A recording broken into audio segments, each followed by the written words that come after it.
ওদিকে বেপরদা মেয়ে লোক যারা ছাগল মার্কা মেয়ে লোক, এদেরকেও আল্লাহ কোনো পুরস্কার দেয় নাই। আল্লাহু আকবার। যদিও দেখা যায় অমুক সুন্দরী তমুক সুন্দরী, আসলে কিছুই না, আসলে কিছুই না। ছাগলের পেট ফাড়লে যেমন গন্ধ বের হয়, এদের পেটের থেকেও যে সন্তানগুলো দুনিয়াতে আছে, এই সন্তানগুলো আল্লাহ ওয়ালা হয় না ভাইরা আমার। এদের পেটের থেকে তৈয়ার হয় ঐশীর মতো সন্তান। এদের পেটের থেকেই তৈয়ার হবে টেরা ফারুক, কালা জাহাঙ্গীর, পিসি হান্নান। কথা কয় না? এই রকম বেনামাজি ফাসিক ফাজের সন্তান হবে, নেককার আল্লাহওয়ালার মা হইতে পারবে না। আল্লাহ, একটা সন্তান যদি নেককার আল্লাহওয়ালা হয়, আমার সন্তান যদি নেককার হয়, আলেম হয়, আমার ইন্তেকালের পরে আমার নামাজের জানাজার ইমামতি করবে আমার সন্তান। কথা সাল্লাল্লাহু তাআলা আলাইহি ওয়া আলা আলিহি ওয়া আসহাবিহি ওয়া আজওয়াজিহি ওয়া আতবাইহি আজমাইন। أما بعد فأعوذ بالله من الشيطان الرجيم.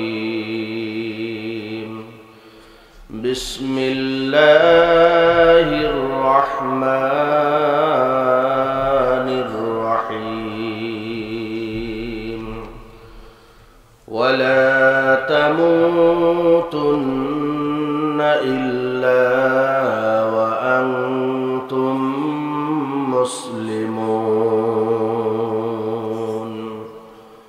وقال الله تبارك وتعالى في شان حبيبه تعظيما وتشريفا: إن الله وملائكته يصلون على النبي يا أيها الذين آمنوا صلوا عليه وسلموا تسليما. اللهم صل على سيدنا نبينا وشفيعنا وحبيبنا ومولانا محمد صلى الله عليه وعلى آله وأصحابه وبارك وسلم. সবাই বলি اللهم صل على سيدنا نبينا وشفيعنا وحبيبنا ومولانا محمد صلى الله عليه وعلى آله وأصحابه وبارك وسلم. اللهم صل على سيدنا نبينا وشفيعنا وحبيبنا ومولانا محمد صلى الله عليه وعلى آله وأصحابه وبارك وسلم. আলহামদুলিল্লাহ। উক্ত গ্রাম নতুন পাড়া যুব সমাজের উদ্যোগে আয়োজিত দ্বিতীয় বাৎসরিক তাফসীরুল কোরআন মাহফিলে আল্লাহ পাক এই প্রচণ্ড ঠান্ডার মধ্যে আমাদেরকে আসবার মতো এবং বসবার মতো সুযোগ দান করলেন। সেই মহান মালিকের দরবারে সকলে শুকরিয়া আদায় করি, বলি আলহামদুলিল্লাহ। ভাইরা আমার, আমি আপনাদের মাঝে নতুন, আপনারাও আমার কাছে নতুন। আপনাদের সঙ্গেও আমার ইতিপূর্বে সাক্ষাৎ হয়নি, আমাকেও আপনারা দেখেননি। এলাকার যুবকদের উদ্যোগে আজকের আয়োজন, শুকরিয়া আদায় করি যুব সমাজের। তারা আজকে এই কোরআনের আয়োজন, তাফসীরের আয়োজন করছে। আল্লাহ পাক এই আয়োজক, গ্রামবাসী, সংশ্লিষ্ট সকলকে আল্লাহ তাআলা হেদায়েতের মালা আল্লাহ পরায় দিচ্ছে। মাইকের আওয়াজ যতদূর যায়, রাস্তায় আশেপাশে অনেক ভাইয়েরা ঘোরাফেরা করছেন। যেহেতু আমি আজকে আপনাদের এলাকায় মেহমান, নাকি কথা বলেন, মেহমানের শানে রাসূল করিম সাল্লাল্লাহু আলাইহি ওয়াসাল্লাম ইরশাদ করেন, মান কানা ইউমিনু বিল্লাহি ওয়াল ইয়াউমিল আখির ফালইউকরিম দাইফা। আল্লাহর নবী বলেন, যে আল্লাহর প্রতি, আখিরাতের প্রতি ঈমান রাখে, সে যেন তার মেহমানের তাজিম করে, মেহমানকে সম্মান করে। এটা মুমিনের সিফাত, মুমিনের আলামত। কাজেই আপনাদের প্রতি আমার অনুরোধ থাকবে, দীর্ঘ রাত পর্যন্ত কোনো আলোচনা হবে না ইনশাআল্লাহ। অল্প কিছু সময় আমরা আল্লাহর কোরআন থেকে কিছু আলোচনা করি। আল্লাহ পাক জানি আমাদেরকে আমল করবার মতো তৌফিক দান করেন। আপনারা একটু মেহেরবানি করে প্যান্ডেলের ভিতরে চলে আসেন। সবাই আশেপাশে কথাবার্তা বন্ধ রাখি। কোরআনের আলোচনার সঙ্গে আমাদের জানি কোনো বেয়াদবি না হয়, কারণ বেয়াদবিতে মানুষের কপাল পুড়ে যায়। সব সময় মনে রাখবেন, আদবের সঙ্গে রহমতের সম্পর্ক এবং বেয়াদবির সঙ্গে গজবের সম্পর্ক। আদবে আল্লাহর রহমত টেনে আনে, আর বেয়াদবিতে আল্লাহ পাকের গজবে পতিত হয়। ভাইরা আমার, একটা উদাহরণ দিলে কথাটা সুন্দর বোঝা যাবে। জান্নাতের ভিতরে হযরতে আদম আলাইহিস সালামকে সৃষ্টি করে আল্লাহ রাখছিলেন। জান্নাতের ভিতরে ইবলিসও ছিল। হযরতে আদম সম্পর্কে আল্লাহ পাকের একটা বিধান ছিল। আল্লাহ পাক বলছিলেন, ইয়া আদম উসকুন আনতা ওয়া যাওজুকাল জান্নাহ, এ আদম, তুমি এবং তোমার স্ত্রী জান্নাতে থাকো। জান্নাতের যেখানে মনে চায় যাও, যা মনে চায় খাও, কিন্তু একটা গাছ দেখায় বলছিলেন, ফালা তাকরাবা হাযিহিস শাজারা, এই গাছের ফল খাওয়া তো দূরের কথা, কাছেও যাওয়া না। এটা ছিল কি ছিল না?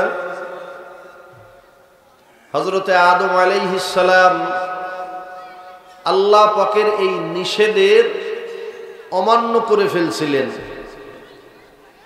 হযরতে আদম ভুলে গেছিলেন। অন্যদিকে ইবলিসের পরেও আল্লাহ পাকের একটা হুকুম ছিল। আল্লাহ পাক বলছিলেন সমস্ত ফেরেশতাদেরকে, তোমরা সবাই আদমকে সিজদা করো। আল্লাহ পাক বলেন, ফাসাজাদাল মালাইকা, সব ফেরেশতারা সিজদা করলো, তো ইল্লা ইবলিস, কে করে নাই? ইবলিস করে নাই। হযরতে আদম আলাইহিস সালাম আল্লাহ পাকের নিষেধ অমান্য করছেন, ইবলিসও অমান্য করছে। পরবর্তীতে দুজনের আচরণ দুই রকম হয়ে যায়। আপনারা জানেন, হযরতে আদমকেও দুনিয়াতে পাঠানো হয়, ইবলিসকেও দুনিয়াতে পাঠানো হয়। দুনিয়াতে এসে হযরতে আদম আলাইহিস সালাম আল্লাহ পাকের দরবারে লজ্জিত, অনুতপ্ত, অনুশোচিত 350 বছর পর্যন্ত আসমানের দিকে মাথা উঁচু করে তাকায় না। রব্বানা যালামনা আনফুসানা ওয়া ইল্লাম তাগফির লানা وترحمنا لنكونن من الخاسرين। এই যে দোয়া পড়ি না আমরা, এটা হযরতে আদম আলাইহিস সালাম পড়ছিলেন। আই পরওয়ারদিগার, তোমার আইন অমান্য করে আমি আমার নফসের উপরে অন্যায় করে ফেলছি। আল্লাহ, তুমি যদি এখন দয়া না করো, যদি তুমি মাফ না করো, আমি আদম ধ্বংস হয়ে যাব। 350 বছর কান্নার পরে একদিন বলতেছে, পরওয়ারদিগার, তোমার জান্নাতে থাকাকালীন তোমার নামের সঙ্গে একটা নাম দেখছিলাম, মুহাম্মাদুর রাসূলুল্লাহ। আল্লাহ, নিশ্চয়ই তোমার কোন প্রিয় পাত্র হবে। আল্লাহ, এই মুহাম্মাদুর রাসূলুল্লাহর ওসিলায় আমি আদমকে মাফ করে দাও। আল্লাহ পাক ডাক দিয়ে বলেন, আদম, আমার দোস্তের ওসিলা দিয়ে যদি 350 বছর আগেও মাফ চাইতাম, আমি মাওলা মাফ করে দিতাম। আল্লাহর দরবারে অনুতপ্ত হইছে, আদব দেখাইছে। আল্লাহ পাক হযরতে আদমকে মাফ করে সফিউল্লাহ আল্লাহ বানায় দিয়েছে। জোরে কোন সুবহানাল্লাহ। আদবের দ্বারা আল্লাহর রহমত প্রাপ্ত হইছে। তো ইবলিস কি আদব দেখাইছে নাকি? সিজদা তো করেই নাই।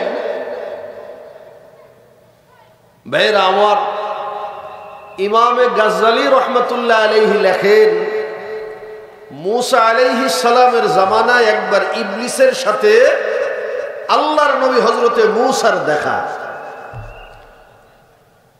ইবলিস বলতেছে, ওগো আল্লাহর নবী, আপনি তো আল্লাহর সাথে কথা বলেন, তো আল্লাহর কাছে একটু জিজ্ঞাসা করবেন যে আল্লাহ আমাকে মাফ করবে কিনা। মুসা আলাইহিস সালাম চিন্তা করলেন, সুযোগ তো একটা পাইছি, আল্লাহর কাছ থেকে ইবলিসকে মাফ করায় যদি হেদায়েত করে দেওয়া যায়, তাহলে তো নবীদের এত কষ্ট আর করা লাগবে না, এত মার খাওয়া লাগবে না, এত মাহফিলের ব্যবস্থা করা লাগবে না, তাবলীগ করা লাগবে না, পীর মুরিদি করা লাগবে না। সব মানুষ তো আল্লাহ বলা হয়ে যাবে। কথা বলেন, নামাজ আমরা পড়ি না, দোষ দিই শয়তানের। নাফরমানি করি আমরা, দোষ দি কার? হুজুর, শয়তানের জন্য পারি না। হুজুর, শয়তানের ধোকায় পড়ে আছি, হুজুর দোয়া করে। বলি না? আল্লাহর নবী চিন্তা করলেন, সুযোগ একটা পাইছি। বলতেছে, ইবলিস, আমি আল্লাহর কাছে জিজ্ঞাসা করবো আল্লাহ তোরে মাফ করবো কিনা। আল্লাহর কাছে জিজ্ঞাসা করতেছে, পরওয়ারদিগার, ইবলিস তো এই প্রস্তাব দিছে, আল্লাহ তুমি কি ইবলিসকে মাফ করবা? আল্লাহ পাক ডাক দিয়ে বলেন, মুসা, আমি আল্লাহ পাকের নাম গফফার। আমি আল্লাহ পাক ক্ষমা করাকেই পছন্দ করি। আমি মাওলা এত ক্ষমতা রাখি, ইবলিসকেও মাফ করে দিতে পারি। পারেন না? আমি পারি। তবে ইবলিসরে আমি মাফ করব, একটা শর্ত আছে। এই শর্ত যদিও পূরণ করতে পারে, তাহলে আমি আল্লাহ ওরাও মাফ করে দেব। বলে, কি শর্ত? আপনারা কি মনে করেন, ইবলিসের এই কথা শুনে উচিত ছিল কিনা সেজদা দেওয়া? যে এক সেজদায় হযরতে আদম থেকে মুসা পর্যন্ত আকাম তো কম হয় না। বোঝে না কথা? আকাম কুকাম কি এই পর্যন্ত কম হয়েছে? কম তো হয় নাই। এক সেজদা দিয়ে এই যে মাফ করা, এরপর পরেরটা পরে দেখা যাবে, এটা তো উচিত ছিল। এত বড় বেয়াদব, এত বড় মালউন, ও ডাক দিয়ে বলে, ও মুসা, জিন্দা আদমরে সিজদা দিই নাই, মরা আদমরে সিজদা দেব? এ সম্ভব না। আদব হইল না বেয়াদবি হইল? কথা কন। আদবের দ্বারা আল্লাহর রহমত প্রাপ্ত হওয়া যায়, বেয়াদবির দ্বারা আল্লাহর গজব প্রাপ্ত হতে হয়। এই জন্য আমি এলাকাবাসীদেরকে বলবো, বিশেষ করে যুবকরা যারা আজকে মাহফিলের আয়োজন করছেন, আপনারা কিছু সময়ের জন্য এই তাফসির মাহফিলকে আদব দেখায় প্যান্ডেলের ভিতরে চলে আসেন। আল্লাহ পাক এই আদবের কারণে হতে পারে আমাদেরকে আল্লাহ পাক হেদায়েতের দৌলত আল্লাহ দিতে পারেন। ঠিক না ভাই? ঠিক ভাইরা আমার,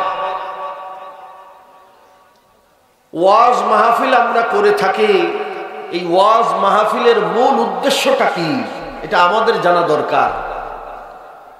আমি ওয়াজ করতেছি, আপনারা শুনতেছেন, আমাদের মূল মাকসাদ কি? এই যে যুবকেরা মাহফিলের আয়োজন করছে, উদ্দেশ্য কি? আমি বলি উদ্দেশ্যটা দেখেন আপনাদের সঙ্গে মেলে কিনা। ওয়াজ নসিহাতের মূল উদ্দেশ্য হলো এই ওয়াজের দ্বারা কিছু মানুষ জানি নামাজি হয়।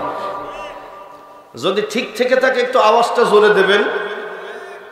এই ওয়াজের দ্বারা কিছু মানুষ জানি আল্লাহওয়ালা হয়। এই ওয়াজের দ্বারা মানুষ যেন আল্লাহর দ্বীন অনুযায়ী চলতে পারে, জাহান্নামের পথের মানুষ যেন জান্নাতের পথে আসতে পারে। এটাই হইল ওয়াজের মূল মাকসাদ, ঠিক না? কিন্তু বড় আফসোস, আমাদের দেশে এত পরিমাণে ওয়াজ চলতেছে সর্বত্র। ওয়াজ দিন দিন বাড়তেছে না কমতেছে? এত পরিমাণে ওয়াজ, আপনারা আশ্চর্য হয়ে যাবেন। একদিন ব্যাপী, 2 দিন ব্যাপী, 3 দিন ব্যাপী, 7 দিন ব্যাপী, ভাইরা আমার 40 দিন ব্যাপী, 68 দিন ব্যাপী এই রকম মাহফিল আমাদের দেশে হয়। এত বিশাল বিশাল আয়োজন আগের জামানায় এত ছিল না। মুরব্বীরা বলতে পারবে না, এত ছিল না। ওয়াজ যেই পরিমাণে আমাদের দেশে বাড়ছে, উচিত ছিল এই পরিমাণে নামাজি মানুষও বাড়বে। কথা কন। ওয়াজ যেই পরিমাণে বাড়ছে, উচিত ছিল এই পরিমাণে পর্দানিসীন মেয়ে লোক বাড়বে। কথা বলেন। সুদখোর কমবে, ঘুষখোর কমবে, দুর্নীতি কমবে, দুঃশাসন কমবে, আল্লাহওয়ালা মানুষ তৈয়ার হবে।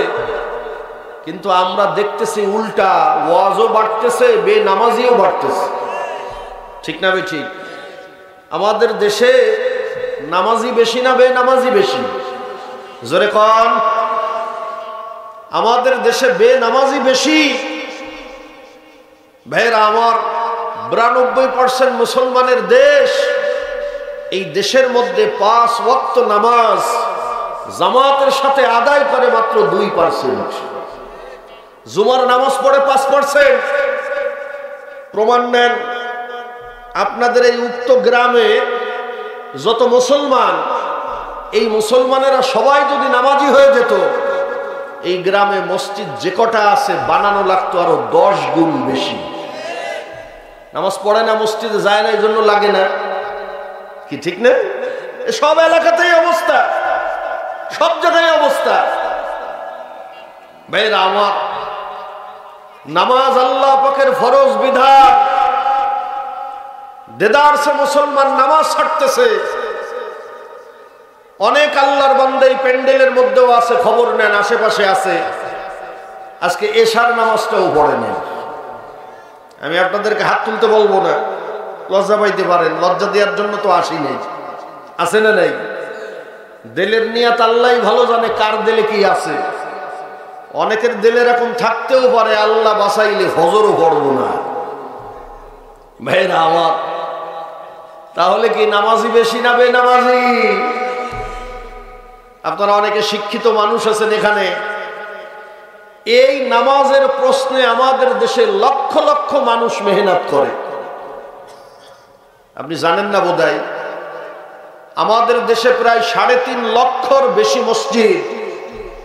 প্রত্যেকটা মসজিদে একজন ইমাম আছেন, খতিব আছেন। জুমার দিন খুতবা দেয়, এলাকাবাসীর উদ্দেশ্যে বয়ান করে। প্রত্যেকটা খতিব সাহেবের কাছে জিজ্ঞাসা করবেন, খতিব সাহেবরা বলবে আমার এই মহল্লার সব মুসলমান তারা জানি নামাজি হয়ে যায়। কি ঠিক না?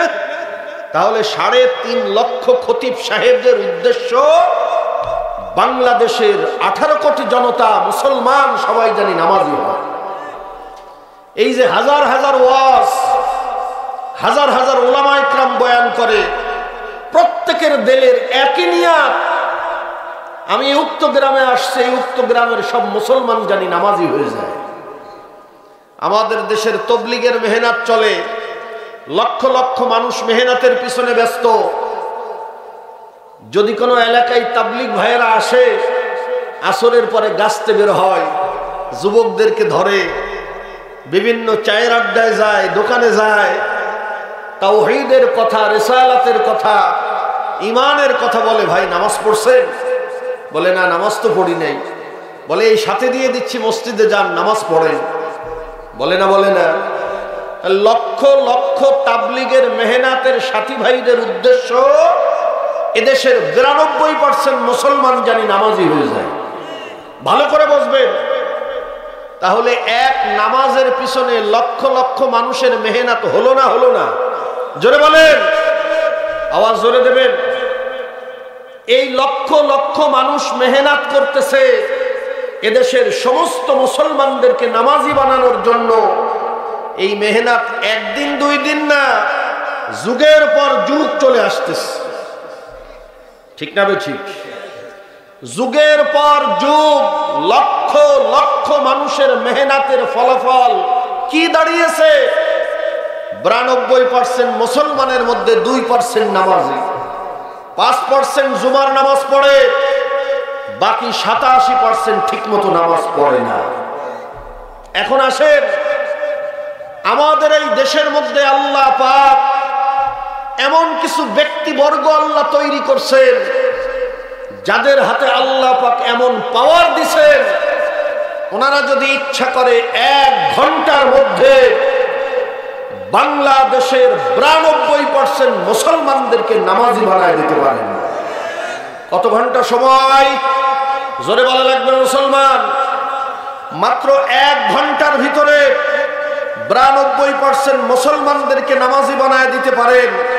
1 ঘন্টা মাত্র টাইম। আপনি বলতে পারেন কিভাবে হুজুর? এত চেষ্টা আপনারা করে পারেন না, ইমাম সাহেবেরা পারে না, তবলিগ ভাইয়েরা পারে না, পীর সাহেবরা পারে না, মুফতি মুহাদ্দিস সাহেবরা পারে না। কারা এরা যে এত মানুষদেরকে, মুসলমানদেরকে নামাজি বানায় দেবে? ভাইয়েরা আমার, সংসদের ভিতরে দাঁড়িয়ে বলবে সরকারি দল, বিরোধী দল, তোমাদের সঙ্গে আমাদের ক্ষমতার দ্বন্দ্ব থাকতে পারে, আল্লাহকে নিয়ে কোনো দ্বন্দ্ব নাই। জোরে বলো। সরকারি দলও আল্লাহকে স্বীকার করে, বিরোধী দলও আল্লাহকে স্বীকার করে। তোমাদের মধ্যে আমাদের রাজনৈতিক দ্বন্দ্ব থাকতে পারে, আল্লাহর ফরজ বিধান নামাজ নিয়ে কোনো দ্বন্দ্ব নাই। কাজেই মুসলমানদের দেশ, ৯২% মুসলমানদের এই ভূমির মধ্যে নামাজের সময় হলে কোন মুসলমানের বাচ্চা নামাজ না পড়ে থাকতে পারবে না। এই আইন যদি সংসদে পাশ করে যেত, 1 ঘন্টার মধ্যে বাংলাদেশের সমস্ত মুসলমান নামাজি হয়ে যেত। আরো জোরে পান, ঠিক না বেঠে? ভাইরা আমার, যত মসজিদ বানানো আছে, মসজিদের সংখ্যা ছাড়ায় যত 10 লাখ, ঠিক না?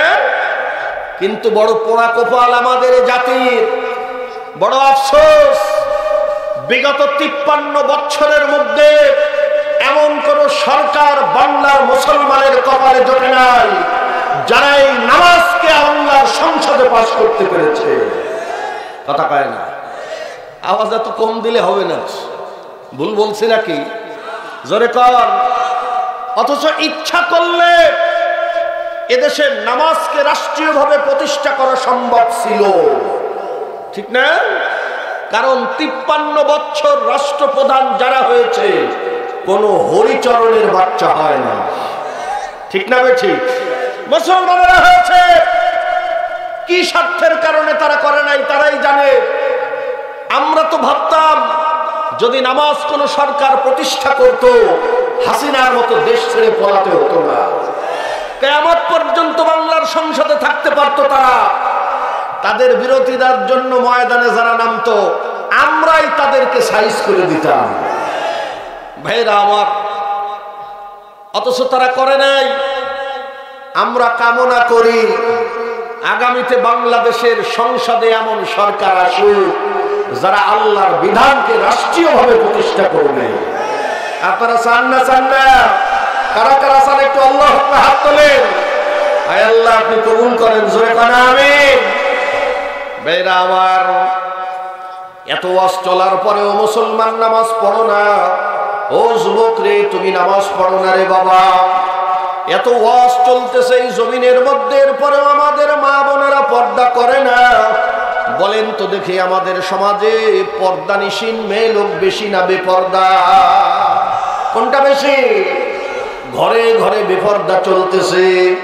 অনেক এলাকার মা বোনেরা পর্দা কাকে বলে বোঝে না। আছে না নাই? আলহামদুলিল্লাহ, এই অঞ্চলে, আমাদের অঞ্চলে অনেকটা পর্দার প্রথা আছে। উত্তরবঙ্গের অনেক মেয়ে লোক পর্দা কাকে বলে জানে না। আল্লাহু আকবার। যত দিন যাইতেছে মা বোনেরা তত বেহায়া হইতেছে। ও পর্দার অন্তরালের মা বোনেরা, যত পর্দা ছাড়তেছ তত বিপদ বাড়তেছে। কত শালীনতা ছিল আমাদের নানি দাদি মা চাচিদের মধ্যে, ছিল না? ছিল না? দিনের বেলা বাড়ির বাইরে যেত না। হ্যাঁ, যদিও যাওয়ার দরকার হইতো বোরকা মুড়ি দিত। কথা বলেন, ছাতি মুড়ি দিত, রাস্তার এক পাশ দিয়ে যাইত, ঠিক না? ভাইরা আমার, আমাদের মা চাচিদেরকে জীবনে কোনোদিন শুনি নাই স্বামীর নাম মুখে নিতে। শুনছেন নি আপনারা? বর্তমান জামানার এডুকেটেড মেয়ে লোক, শিক্ষিতা মেয়ে লোক দেদার সে স্বামীর নাম ধরেই ডাকে। স্বামীর নাম ধরাকে শরীয়ত হারাম করে নাই, প্রয়োজনে নিতে পারবে। কিন্তু আমাদের মা চাচিদের মধ্যে এত শালীনতা। স্বামী সম্মানের বস্তু, স্বামীর নাম মুখে নেয় কিভাবে? কি ঠিক না? খুলনা দারুল উলুম মাদ্রাসার মুহতামিম হযরত মাওলানা মাহমুদুর রহমান সাহেব রহমাতুল্লাহ আলাইহি, উনি খুলনা আলিয়ার প্রিন্সিপাল ছিলেন। আপনারা যারা চেনেন উলামা ইকরাম বুঝতে পারবেন। খুলনা আলিয়া মাদ্রাসায় একবার ফতোয়া নিতে আসছে এক স্বামী এবং স্ত্রী। স্বামীর নাম ইকবাল, স্ত্রীর নাম শিরিন। স্বামী আর স্ত্রী তারা আগের থেকেই লাভ ম্যারেজ, একে অন্যকে চেনে পরিচিত, প্রেম ভালোবাসা করে বিবাহ করছে। আগের থেকেই একে অন্যের নাম ধরে ডাকা অভ্যাস। বিবাহের পরে পুরনো অভ্যাস আর ভুলতে পারে নাই। উনি ওনাকে বলে ইকবাল আর উনি ওনাকে বলে শিরিন। এই ডাকাডাকি চলতেছে। 2-2.5 বছরের মাথায় এই দম্পতিকে আল্লাহ একটা সন্তান দিছে। এই সন্তানও আস্তে আস্তে বড় হইতেছে। সন্তানের বয়সও 2-3 বছর হয়েছে, কথা বলা শিখছে। কিন্তু বিপদ দাঁড়াইছে একটা, সন্তান তার আব্বাকে আব্বা কয় না, সন্তানও কয় ইকবাল। মারে মা কয় না, কয় শিরিন। এখন তো বড় মুসিবতে পড়ে গেছে বাপ মা। যে ছোট বাচ্চা রসিকতা করে বাপের নাম ধরে ডাকতেই পারে। অনেক সন্তান ডাকে, মারে ডাকে, কিন্তু একটু বড় হয়ে দর্শনা বাজারে গিয়ে যদি ডাক দিয়ে বলে যে ও ইকবাল, লোকজন কবে তো বেয়াদব জন্ম দিয়েছ, বাপের নাম ধরে ডাকে। এখন তো বড় মুসিবত, কি করা যায়? এর আব্বা আর মা শেখানো লাগবে। এ তো আব্বা মা কোনোদিন শোনে না। ওই ইকবাল শিরিনি শুনে ওটাই মুখস্থ করিস। এরা যদি আব্বা আর মা শিখাইতে পারে তো আব্বা মা বলে ডাকবে। তাহলে কিভাবে শিখানো যায়? বলে শোনো, আজকের থেকে তুমি আমারে কবা আব্বা, আমি তোমারে কব মা। তাহলে ওই আব্বা আর মা শুনবে, ও শুনে আব্বা মাকে ডাকবে। পাশের থেকে এক মুরব্বিকে আস্তাগফিরুল্লাহ, কোষ কি তোরা এগুলা? মাদ্রাসায় যে ফতোয়া নিয়ে তোদের বিয়ে ঠিক আছে কিনা? ভাইরা আমার, দিন যত যাইতেছে শালীনতা কবরে যায়। বর্তমান জামানার মেয়ে লোক রাস্তায় নামে দেখবেন স্কিন টাইট প্যান্ট পরে, কথা কয় না, এই জোরে কও। ভাইরা আমার, পুরুষের পোশাক পরে মেয়ে লোক রাস্তায় নামতেছে। মেয়ে লোকের মাথায় কাপড় নাই, গায়ে কাপড় নাই। আল্লাহু আকবার। যত দিন যায় মেয়ে লোকের লজ্জা দূর হয়ে যায়। আল্লাহু আকবার। একটা কথা আমাদের দেশে প্রচলিত ছিল, লজ্জা নারীর ভূষণ। লজ্জা কার ভূষণ বলে? নারীর ভূষণ। এখন আর এই কথা শোনা যায় না। এখন লজ্জা জাদুঘরে চলে গেছে, জাদুঘরে চলে গেছে। এমন কোন জায়গা নাই যেখানে মেয়ে লোক নাই, সব জায়গায় খালি মেয়ে লোক আর মেয়ে লোক। আমার কথা আপনারা রাগ করবেন না, ওই এলাকার মা বোনেরা রাগ করিও না। বর্তমান জামানায় মেয়ে লোক হইছে পুলিশ, মেয়ে লোক হইতেছে ট্রাফিক। কথা কান বেরা আমার, মেয়ে লোক হইতেছে মডেল তারকা, মেয়ে লোক হইতেছে নায়িকা, মেয়ে লোক করতেছে চাকরি। সাইকেল চালাই মেয়ে লোক, মোটর সাইকেল চালাই মেয়ে লোক। এমন কোন সেক্টর নাই যেখানে মেয়ে লোক না। বাকি আছে এক জায়গায়, বলবো মসজিদের ইমামতির জায়গায়। না জানি কবে এসে কয় যে হুজুর আপনি সরেন, এই উত্তরটা আমি পড়াই দিই।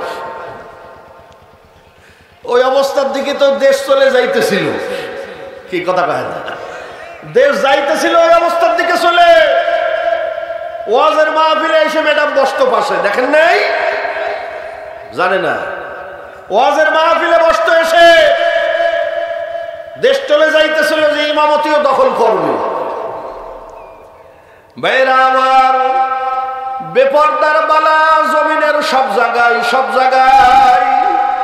ও উক্ত গ্রামের মানুষেরা শুধু জমিনের মধ্যে নয়, এই বালা এখন আসমানেও চলিয়া গেছে।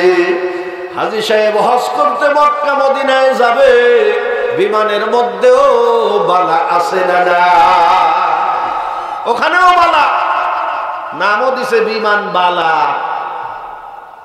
মক্কা মদিনার হজ, হজ করে বাইতুল্লাহ জিয়ারত করে, রসুলের রওজা জিয়ারত করে তোমার হজ বাংলাদেশে আনতে দেবে না, বালার দিকে এক নজর দেবা, সব শেষ। কি ভুল বলতেছি বোধহয়? আল্লাহু আকবার। আমাদের দেশের মা বোনেরা ওয়াজ শুনতেছে কিন্তু কাজ হয় না। ও মেয়ে লোক রে, আমার কথায় রাগ করিও না, আমি বড় আলেম না। ভাইরা আমার, কিছু আমলের বয়ান করিয়া যায়, আল্লাহ জানি আমল করার তৌফিক দেয়। ভাইরা আমার, আমাদের দেশে দুইটা প্রাণী আছে। একটা প্রাণীর নাম হইল হরিণ, আর একটার নাম ছাগল। চেনেন আপনারা? হরিণ আর ছাগল। হরিণের মধ্যে আল্লাহ পাক দুইটা গুণ আল্লাহ পাক দিছেন। হরিণ দেখবেন নিজের গোপন করে রাখে, হাটে বাজারে হরিণ পাওয়া যায় না, শহরে বন্দরে হরিণ পাওয়া যায় না। হরিণ পেতে হলে গভীর জঙ্গলের মধ্যে যাওয়া লাগে। এটা হলো হরিণের এক নম্বরের গুণ, নিজের গোপন জায়গায় রাখে। দ্বিতীয় নম্বরের গুণ, হরিণের মধ্যে লজ্জা বেশি। লজ্জার কারণে জঙ্গল ছাড়ে না, লজ্জার কারণে হাটে বাজারে যায় না। এই দুইটা গুণ আল্লাহর কাছে বড় পছন্দনীয়, যার কারণে আল্লাহ পাক হরিণকে পুরস্কার দিছেন দুইটা। এক নম্বরের পুরস্কার, হরিণের চেহারার মধ্যে একটা লাবণ্যময় সৌন্দর্য দিছে আল্লাহ। একবার তাকাইলে বারবার তাকাইতে মনে চায়। ঠিক না ঠিক? দ্বিতীয় নম্বরের পুরস্কার আল্লাহ পাক দিছেন, হরিণের পেটের মধ্যে আল্লাহ পাক মৃগনাভি দান করছেন। এই মৃগনাভি গরুর পেটের মধ্যে পাওয়া যায় না, মহিষের পেটের মধ্যে পাওয়া যায় না, ছাগলের পেটের মধ্যে পাওয়া যায় না। মৃগনাভি হরিণের পেটের মধ্যেই পাওয়া যায়, যেই মৃগনাভির দাম লক্ষ লক্ষ টাকা। অন্যদিকে ছাগলের মধ্যে দেখবেন এই দুই গুণ কিন্তু নাই। ছাগল সব জায়গায় পাওয়া যায়, যায় না? যায় না।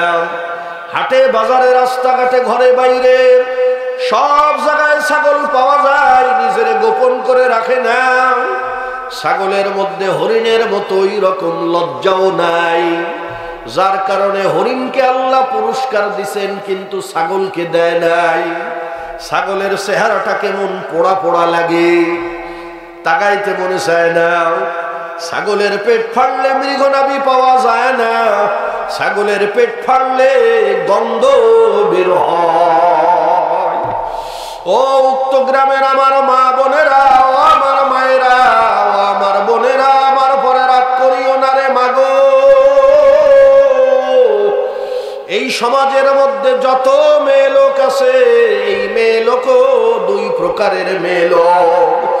এক প্রকারের মেয়ে লোক হরিণ মার্কা মেয়ে লোক, আর এক প্রকারের মেয়ে লোক ছাগল মার্কা মেয়ে লোক।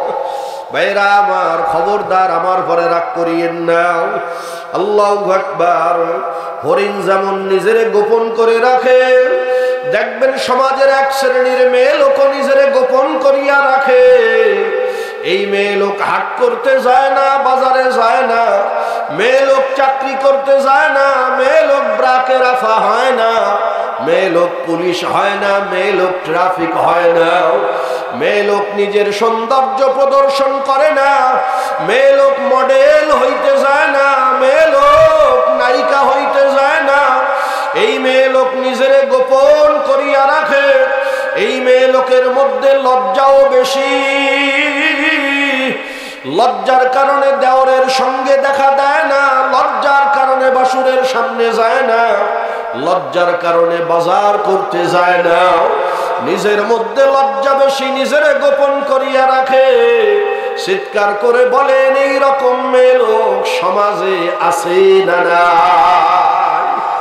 কম হইলেও কিন্তু আছে, আছে না? বেরা আমার, এই মেয়ে লোক হইল হরিণ মার্কা মেয়ে লোক। হরিণের যেমন দুই গুণ, এই মেয়ে লোকের মধ্যেও আল্লাহ দুই গুণ দিছে। যত কষ্ট হোক না কেন মেয়ে লোকরে কেউ দেখতে পারে না, কথা পায় না। আরে জোরে কর না আল্লাহু আকবার। কই যুবক, তোমার ইমাম সাহেবের স্ত্রী তো তোমার স্ত্রীর মতো বাইরে বের হয় না। আল্লাহু আকবার। এই মেয়ে লোক যত গরম পড়ুক না কেন বোরকা ছাড়া রাস্তায় নামে না, হাত মোজা পা মোজা ছাড়া রাস্তায় নামে না। আল্লাহ, এই মেয়ে লোকের দিলের মধ্যে ভয়, দুনিয়ার এই সূর্যের তাপ যদি সহ্য করতে না পারি, আমি বেপরদাই বের হইলে আমার চেহারার দিকে যদি কোনো পর পুরুষের নজর পড়িয়া যায়, ওই অঙ্গের জায়গা হবে মাওলার জাহান্নাম। দুনিয়ার এই তাপ সহ্য করা যাবে না। কুল নারু জাহান্নামা আশাদ্দু হাররা। মাওলার জাহান্নামের আগুন বড় তেজ, এটা সহ্য করা যাবে, ওটা করা যাবে না। মাওলার জাহান্নামের ভয়ে, মাওলার ভয়ে মেয়ে লোক কারোর সামনে যায় না। মেয়ে লোকের গলার আওয়াজও অনেকে শোনে না। ভাইরা আমার, বলেন তো আছে না নাই? আর এক শ্রেণীর মেয়ে লোক দেখবেন সব জায়গায় পাওয়া যায়। হ্যাঁ, যায় না? যায় না? ভাইরা আমার, চা বেচতেছে মেয়ে লোক। আপনাকে বাজারে নাই বোধ আছে? আজ পর্যন্ত এমন কোন হাট বাজার পাইলাম না, এমন কোন জায়গা পাইলাম না যে কেউ বলছে যে হুজুর আমাকে বাজারে নেই। ভাইরা আমার, ভাবিতে বেসে চা, সেই চায়ের দোকানে আবার কাস্টমারের ভিড়ও বেশি। ওই জায়গা যাও কাকা, হুজুর 2 in 1। কিসের 2 in 1? একে তো চা খাওয়াই যাবে, দ্বিতীয় নম্বর ভাবির সাথে গল্প ফিরি, এজন্য টিকিট কাটা লাগবে না। কি ভাইরা আমার, আমাদের খুলনাতে একটা বাজার আছে, বাজারের নাম বউ বাজার। কি বাজার? আমি বউ বাজারের পাশে মাহফিল জিজ্ঞেস করলাম, আল্লাহর দুনিয়া এত নাম ঠিক বউ বাজার নাম হইল কেন? হুজুর সকাল 10টা যখন বাজে, এই এলাকার বউরা সব আসে বাজার করছে, এই জন্য এটার ওয়াজেহে তাসমিয়া, এই বউদের কারণে নাম হয়েছে বউ বাজার। ভাইরা আমার, আল্লাহু আকবার। দেখবেন মেয়ে লোক দোকানদারি করে, মেয়ে লোক হাট বাজারি করে। আল্লাহু আকবার। মেয়ে লোক এখন রাস্তায় নেমে স্লোগান দেয়। আল্লাহু আকবার। ছাগল যেমন সব জায়গায় পাওয়া যায়, এই শ্রেণীর মেয়ে লোককেও সব জায়গায় পাওয়া যায়। ছাগল যেমন নিজেরে গোপন করে রাখে না, মেয়ে লোক নিজেরে গোপন করে রাখে না। আল্লাহু আকবার। এই দুই শ্রেণীর মেয়ে লোক আমাদের সমাজে আছে না নাই?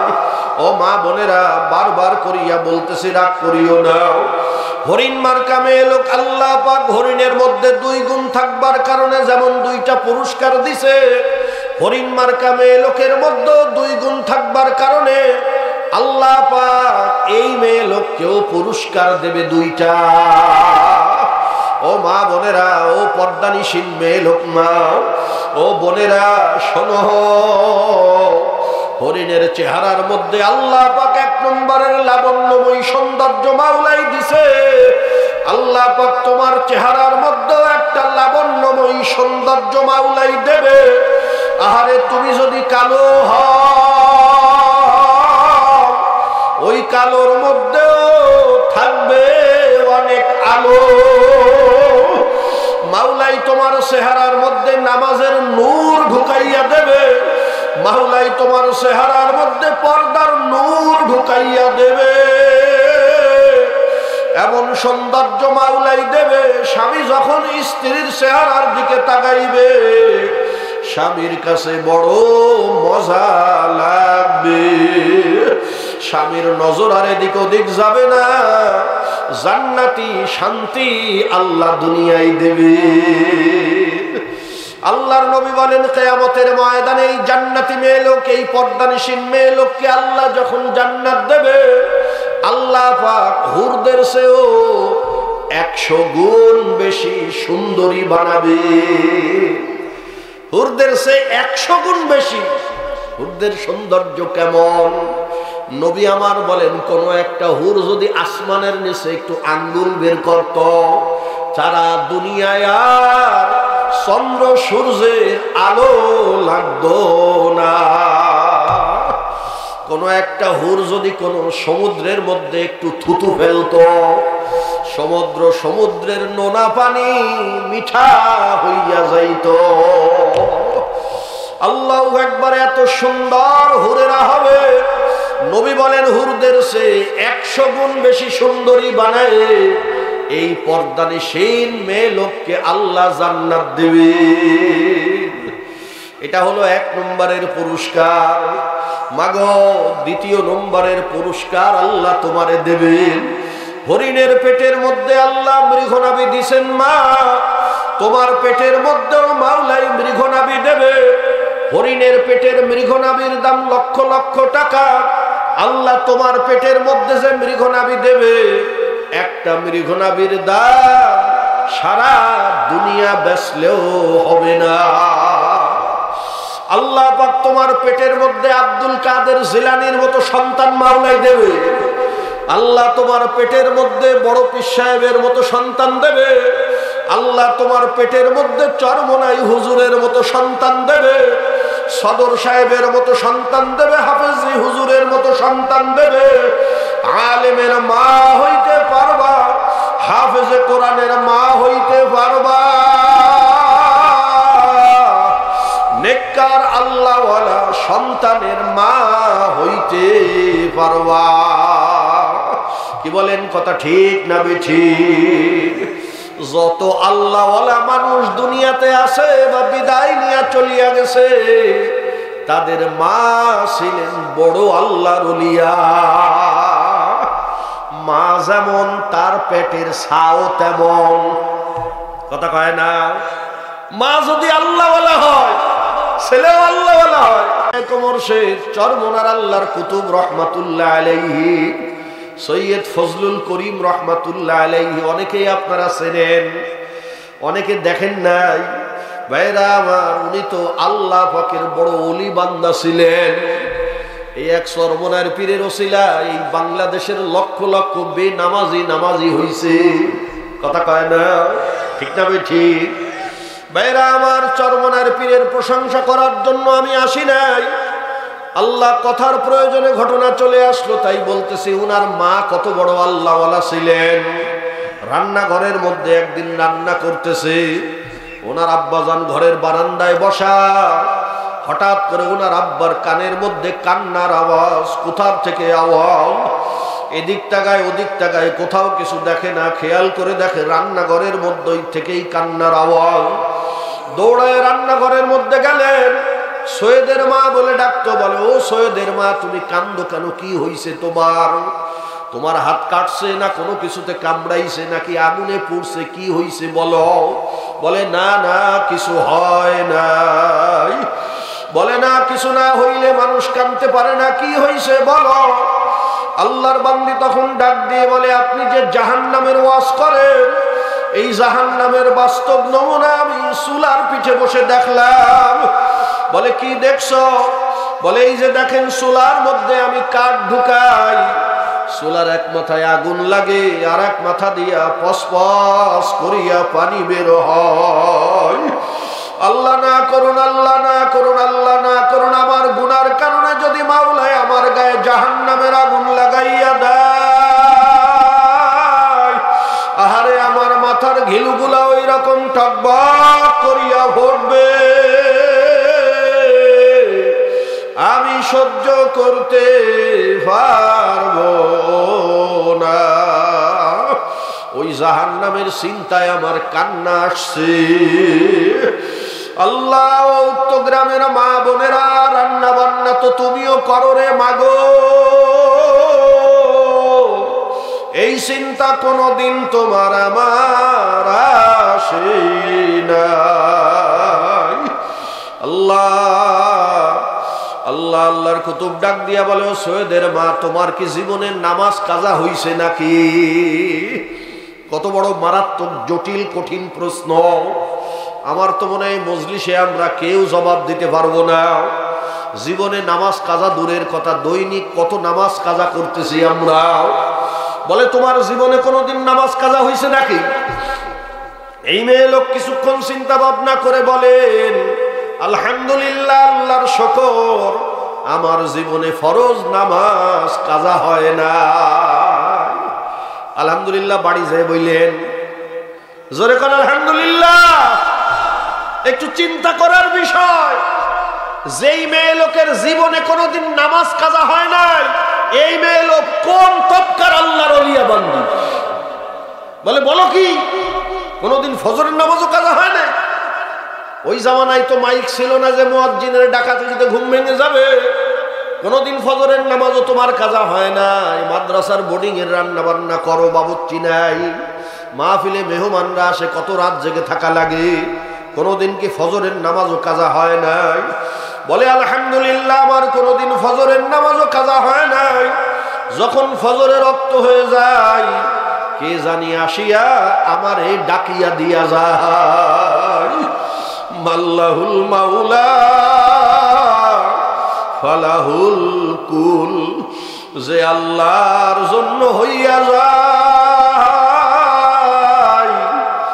গোটা জাহান মাওলা তার জন্য বানায় দেয়। আরে আমার বলার উদ্দেশ্য এইরকম, আল্লাহ ওয়ালা মেয়ে লোক হওয়ার কারণে তার পেটের মধ্যে আল্লাহ যে সন্তান পয়দা করছে, লক্ষ তারা আকাশে এক সাদে আলো। সমস্ত আল্লাহওয়ালাদের মা ছেলে এরকম বড় আল্লাহওয়ালা। মাগো তুমি যদি তোমার সন্তানরে আল্লাহওয়ালা বানাইতে চাও, তোমার সন্তানরে আলেম বানাইতে চাও, দিনদার বানাইতে চাও, মাগো পর্দার মধ্যে ঢোকো। আল্লাহ বেপর্দা মেয়ে লোকের সন্তান কোনদিন আল্লাহওয়ালা হয় না। যত আল্লাহওয়ালা আছে সবার মা আল্লাহওয়ালা। ভাইরা আমার, ওদিকে বেপর্দা মেয়ে লোক যারা, ছাগল মার্কা মেয়ে লোক, এদেরকেও আল্লাহ কোনো পুরস্কার দেয় নাই। আল্লাহ একবার যদিও দেখা যায় অমুক সুন্দরী তমুক সুন্দরী, আসলে কিছুই না, আসলে কিছুই না। ছাগলের পেট ফাড়লে যেমন গন্ধ বের হয়, এদের পেটের থেকেও যে সন্তানগুলো দুনিয়াতে আছে, এই সন্তানগুলো আল্লাহওয়ালা হয় না। ভাইরা আমার, এদের পেটের থেকে তৈয়ার হয় ঐশীর মতো সন্তান। এদের পেটের থেকেই তৈয়ার হবে টেরা ফারুক, কালা জাহাঙ্গীর, পিসি হান্নান। কথা কয় না? এই রকম বেনামাজি ফাসেক ফাজের সন্তান হবে, নেককার আল্লাহওয়ালার মা হইতে পারবা না। আল্লাহ, একটা সন্তান যদি নেককার আল্লাহওয়ালা হয়, আমার সন্তান যদি নেককার হয়, আলেম হয়, আমার ইন্তেকালের পরে আমার নামাজের জানাজার ইমামতি করবে আমার সন্তান। কথা কয় না ভাইরা আমার, যাদের সন্তান দিনদার না, আল্লাহওয়ালা না, সন্তানরে দিনদার বানানোর মেহনত করো না। বাবা, একটা ঘটনা বলিয়া যাই, শোনো। আমাদের এলাকায় আল্লাহ জামিয়া কারিমিয়া একটা মাদ্রাসা আছে, ফুলবাড়ি গেট। আল্লাহু আকবার, ওই মাদ্রাসায় একটা ভ্যান চালকের সন্তানরে পড়ায়। আল্লাহ ছেলেটারে মাদ্রাসায় পড়ায়, হাফেজ বানায়, এখন জামাত লাইনে পড়াশোনা করে। লোকটা দিনদার না, লোকটা ভ্যান চালায়। আল্লাহ, ছেলের মতো মাদ্রাসায় পড়ে নাই কোনোদিন। অনেক কষ্ট করে ছেলেরে আলেম বানাইতেছে, হাফেজ বানাইছে। আল্লাহ হঠাৎ করিয়া ওই পড়া অবস্থায় বাচ্চা তার বাপ মারা গেল। মাদ্রাসার পাশেই বাড়ি, ছাত্র উস্তাদরা সবাই চলিয়া গেল জানাজার নামাজে। আল্লাহু আকবার, জানাজা হাজির। ছাত্র আসিয়া, ছেলে আসিয়া উস্তাদরে বলে, হুজুর জানাজার নামাজটা আপনারা পড়ান। বলে, না বাবা না, তোমার বাবা মারা গেছে, ইমামতি তুমি করবা। ছেলে দাঁড়ায় গেল নামাজের জানাজায়। বাপের লাশ নিয়ে ছেলে যখন দাঁড়ায়, ছেলের চোখের পানি ধরে রাখা যায় না। ছেলে তো হাউমাউ করিয়া কান্দে আর আল্লাহু আকবার বলিয়া হাত বাঁধে। আল্লাহ সানা পড়ে আর কান্দে, দুরূদ পড়ে আর কান্দে, দোয়া পড়ে আর কান্দে। ছেলের ওই কান্না দেখিয়া জানাজায় আগত সমস্ত মুসল্লিও কান্দে। জানাজার নামাজ পড়িয়া ছেলের চোখে পানি, বাপরে কান্দে করিয়া কবরে নিয়ে গেল। কবরের মধ্যে শোয়াইয়া দিয়া চোখের পানি ফেলাইয়া আল্লাহ মাথার কাছে দাঁড়াইয়া মাওলার কোরআন খুলিয়া আল্লাহর কোরআন তেলাওয়াত শুরু করলো। কোরআন তেলাওয়াত শুরু করিয়া মাওলার দরবারে দুই হাত তুলিয়া কান্দিয়া বলে, মালিক, আল্লাহ আমার বাপ গরিব মানুষ ছিল, না খাইয়া আমারে পড়াইছে, তোমার কোরআনের হাফেজ বানাইল।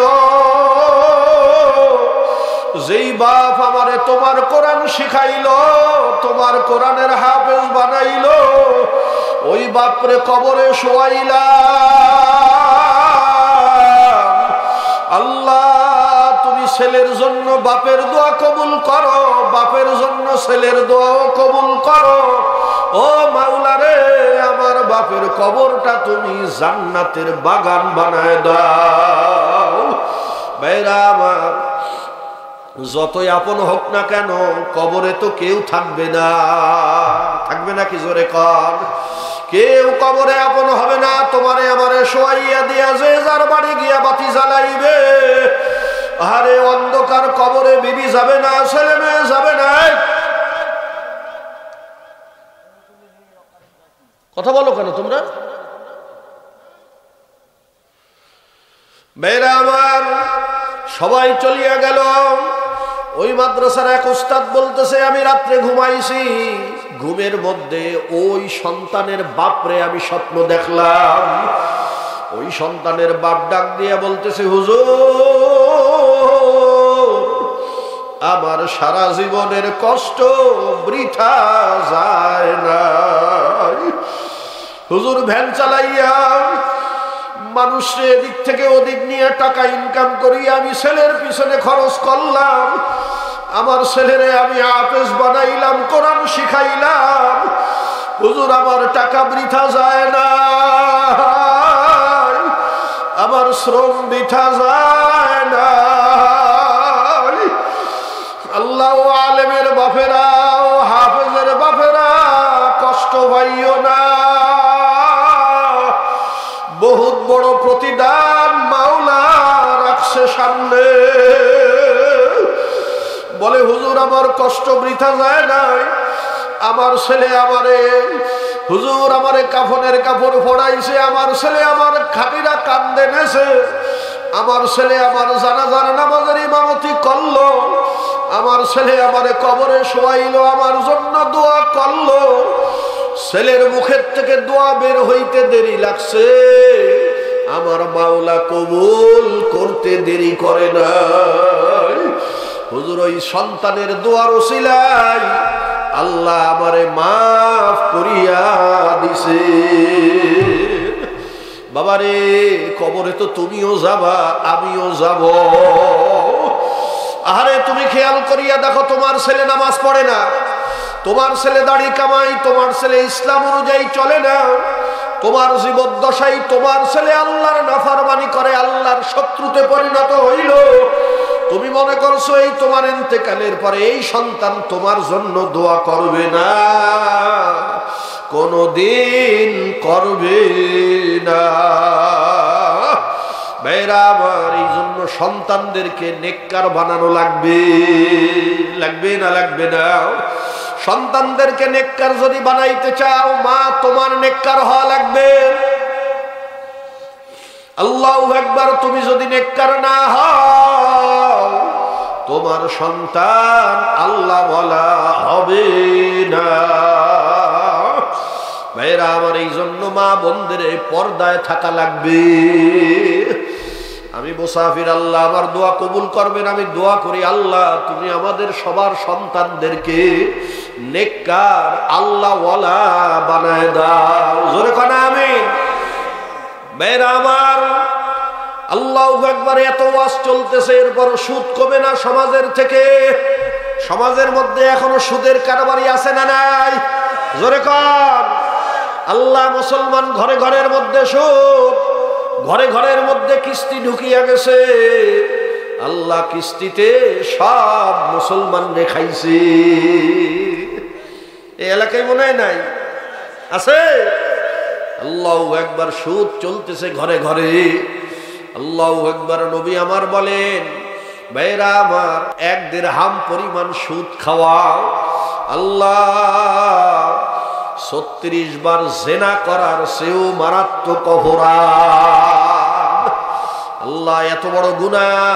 আল্লাহ পাক বলেন, যদি সুদের থেকে না ফেরো, আল্লাহ এবং তার রসুলের সাথে যুদ্ধ করার জন্য তৈয়ার হও। রসুল আমার বলেন, সুদের 70 প্রকারের গুনাহ, সর্বনিম্ন গুনাহ নিজের মায়ের সঙ্গে জিনা করা।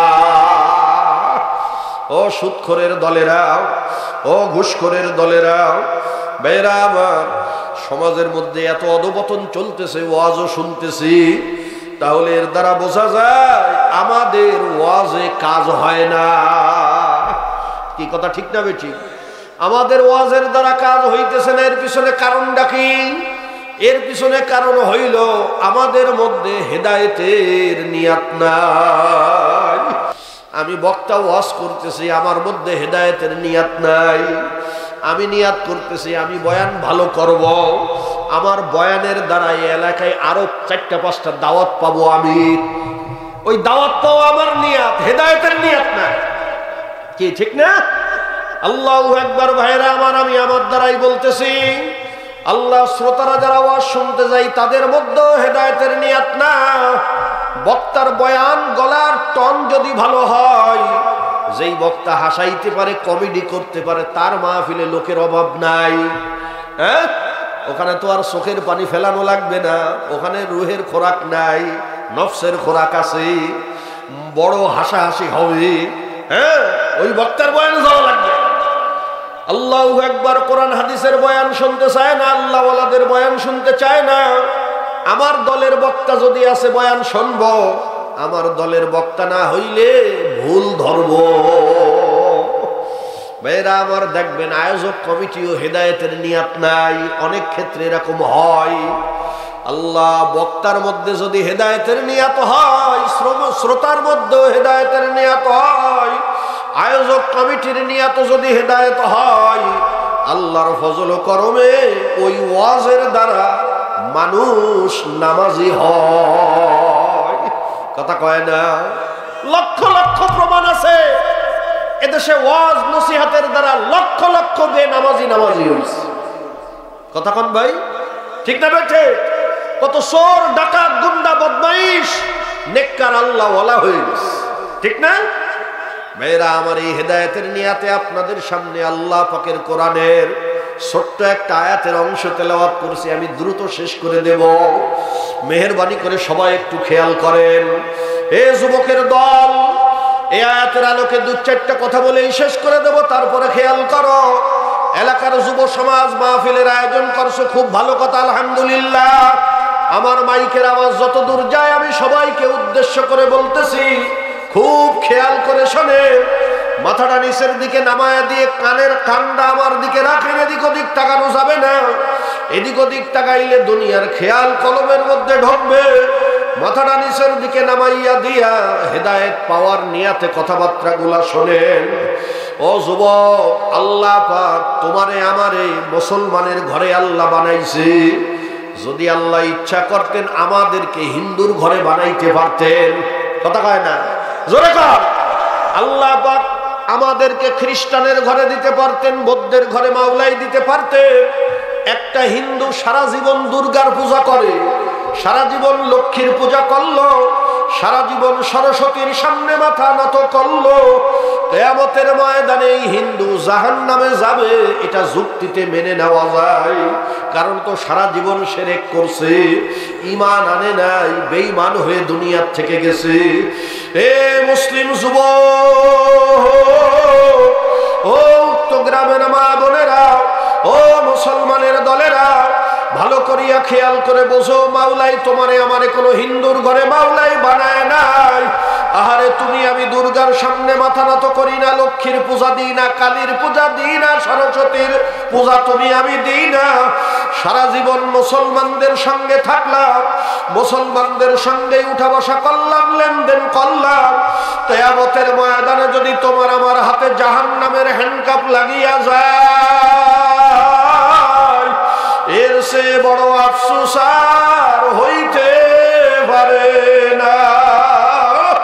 এ বেনামাজি যুবকের দলেরা, ও দাড়ি কামানো যুবকের দলেরা, আল্লাহ ও মক্খরের দলেরা, ও সুক্ষরের দলেরা, এ জেনাকারের দলেরা, বোঝো,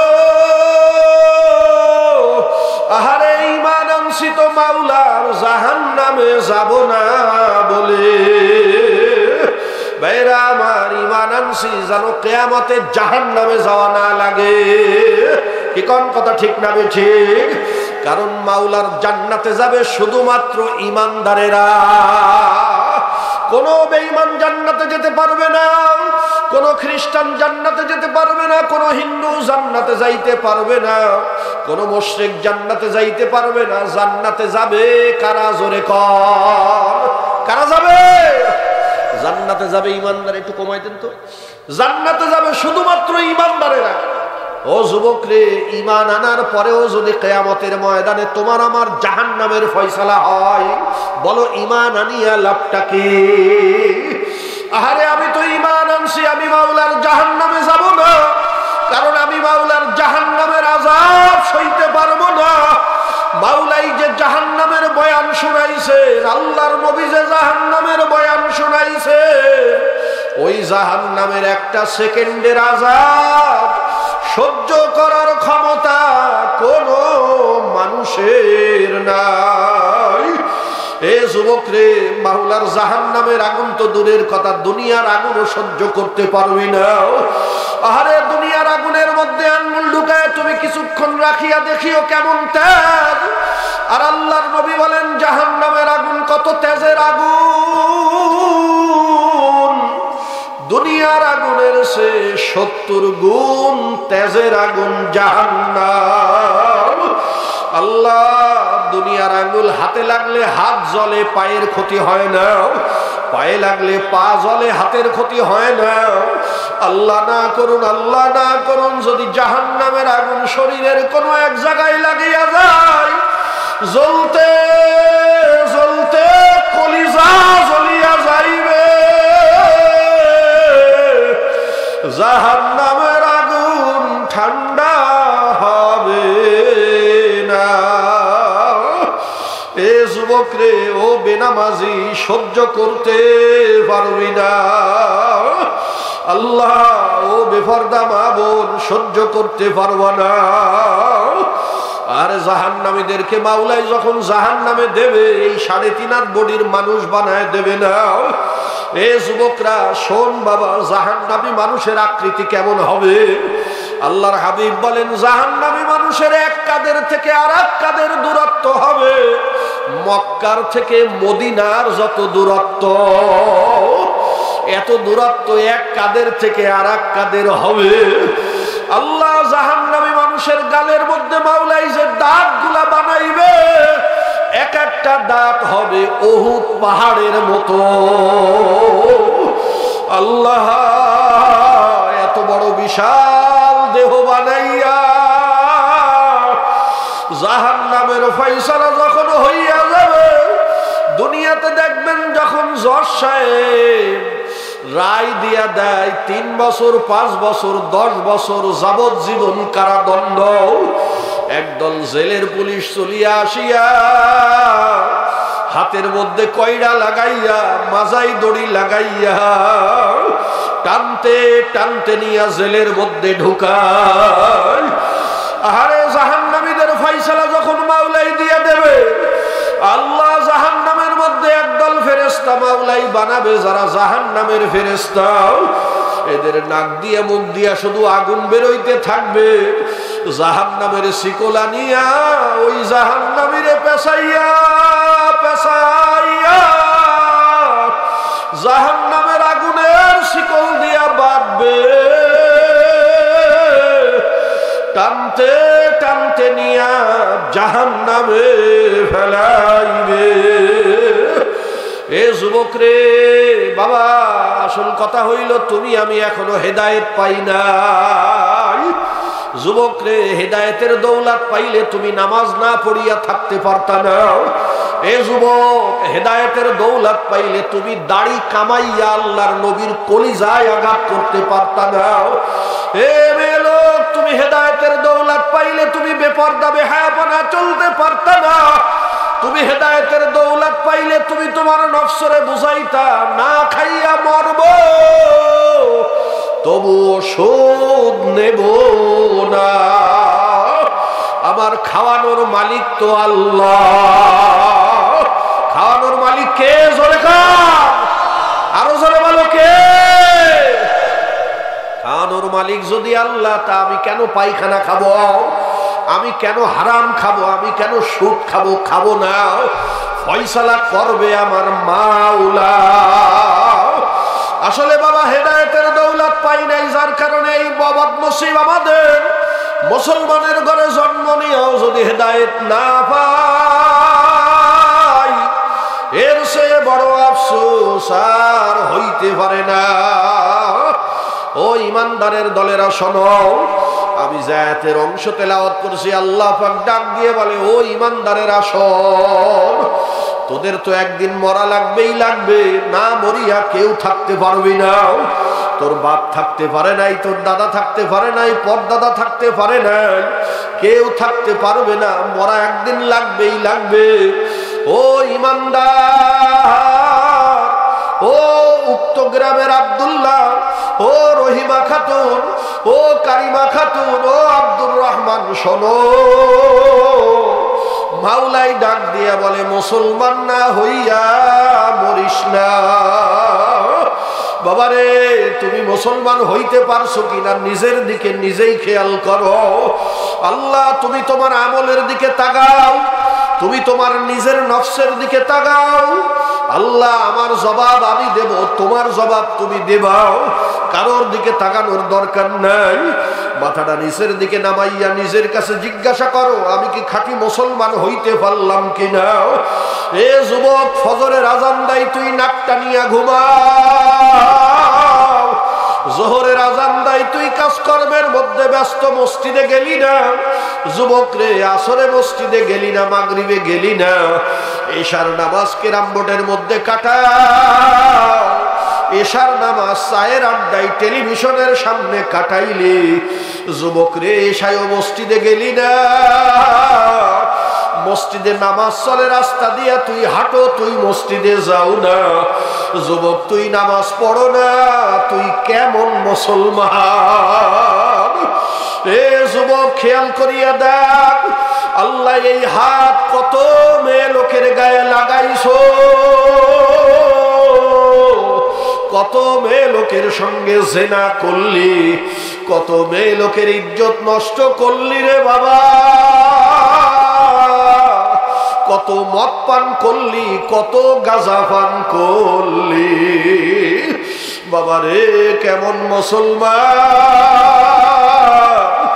নিজের দিকেই চিন্তা কর, তুই খাঁটি মুসলমান হইতে পারলি কিনা।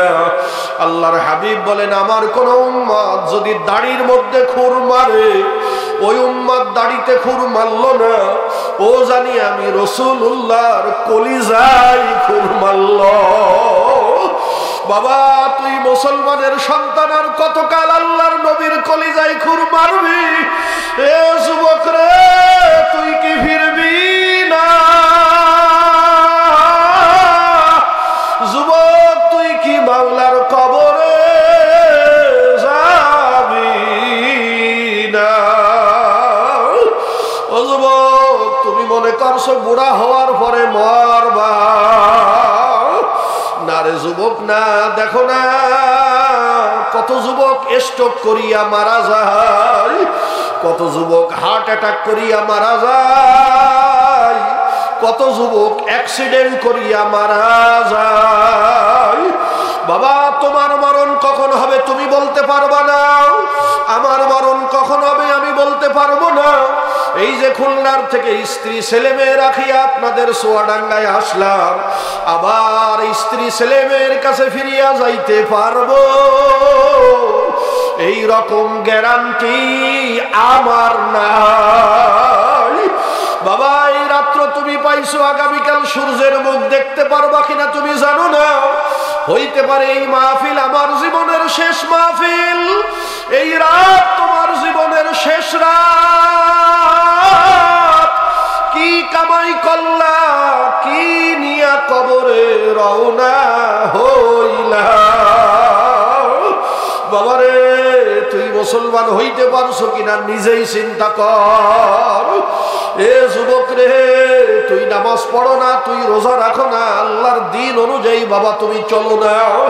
বাবা এই অবস্থায় যদি তুমি দুনিয়ার থেকে বিদায় নিয়ে যাও, শুনিয়া রাখো বেনামাজির ঠিকানা মাওলার জাহান্নাম। এক ওয়াক্ত নামাজ কাজা করার দরুন আল্লাহর নবী বলেন, উযিবা ফিন্নারি হুকবা, জাহান্নামের মধ্যে জ্বলা লাগবে 2,88,00,000 বছর। এ বেফরদা মেয়ে লোকের দলেরা, মাথার চুল ছাড়িয়া চেহারা উগলা করিয়া পেট পিট বাহিরে দিয়া রাস্তায় নামো। আল্লাহ পর পুরুষের নজর জমার চেহারার পরে যখন পড়বে, এক একটা নজরের বিনিময়ে আমল নামায় একটা জেনার গুনাহ হবে। একটা জেনার গুনার জন্য কমপক্ষে 7,000 বছর মাওলার জাহান্নামে জ্বলা লাগবে। একটা রোজার দরুন 70,000 বছর জাহান্নামে জ্বলা লাগবে।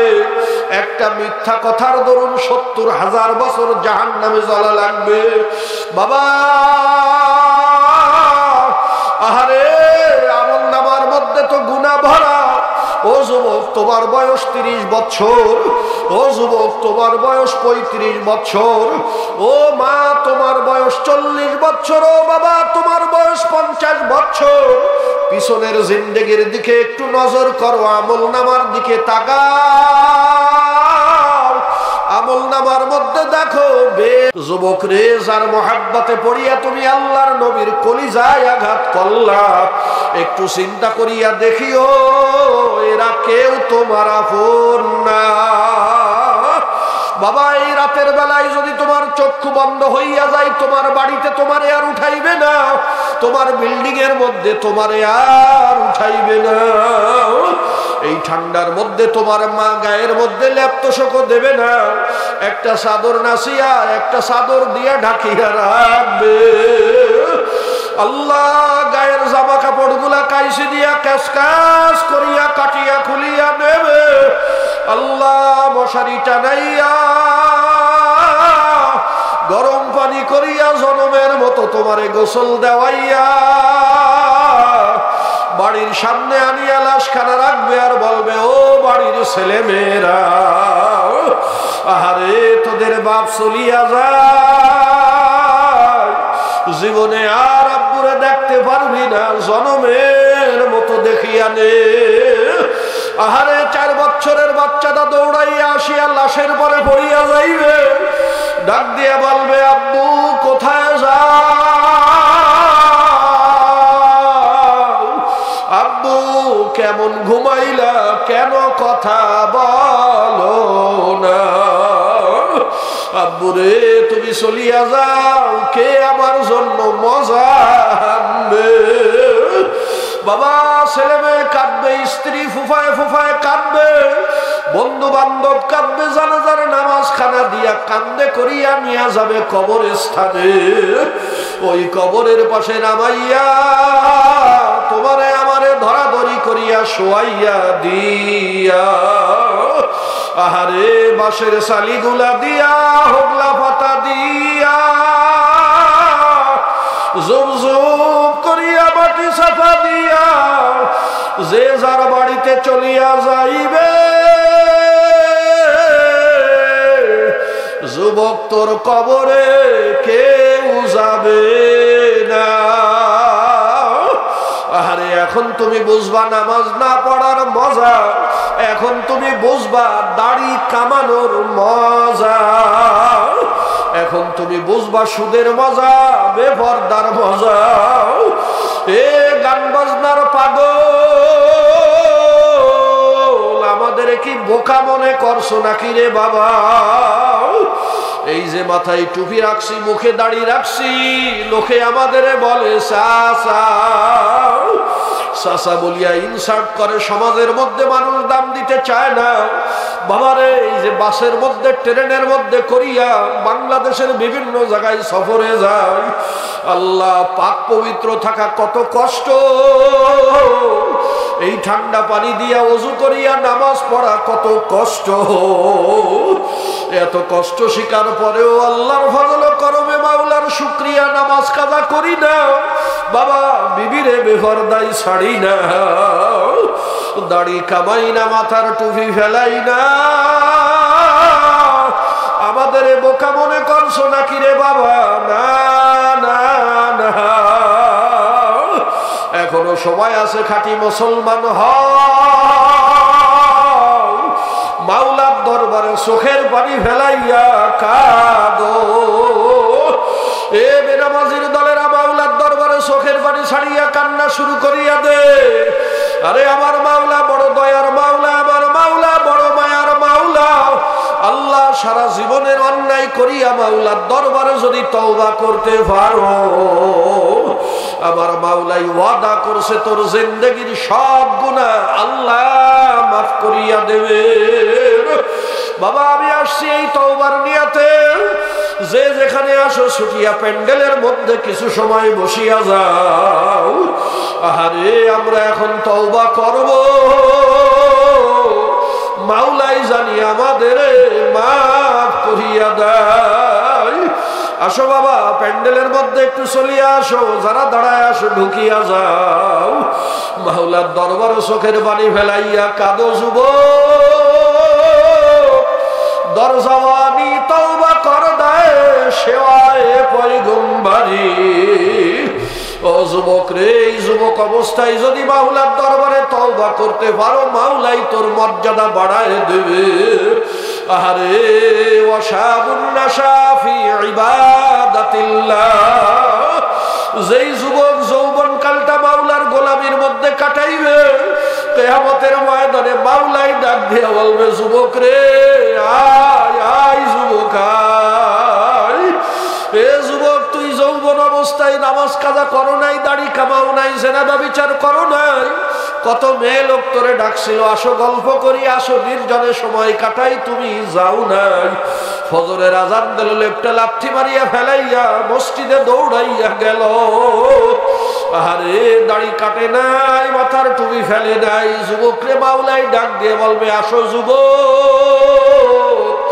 আমি মাওলার আরশের ছায়ায়। এ যুবক যুবক বাবারে, আমি হাতে পাই ধরিয়া বলতেছি বাবা, মাওলার দরবারে নিজের জীবনের কৃত অপরাধের কথা স্মরণ করিয়া একটু কান্না শুরু করি।